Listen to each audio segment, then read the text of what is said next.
बहुजन नायकों के इतिहास को समेटे 2025 का बहुजन कैलेंडर आ गया है।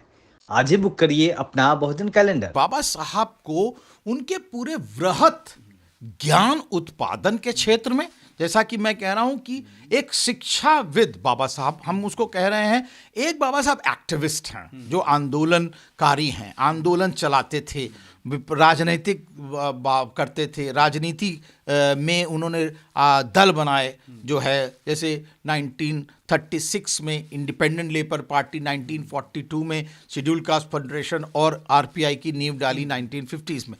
लेकिन उसी तरह उन्होंने मूक नायक अखबार निकाला और 5 अखबार निकाले प्रबुद्ध भारत तक। उसी तरह बहिष्कृत भारत वगैरह, ये सब जो थे वो एक तरह से एक्टिविज्म बाबा साहब कर रहे थे। लेकिन दूसरी तरफ एक, जिसे हम लोग कहते हैं एकेडमिक्स, एकेडमिशियन के रूप में वो किस तरह ज्ञान का उत्पादन कर रहे थे।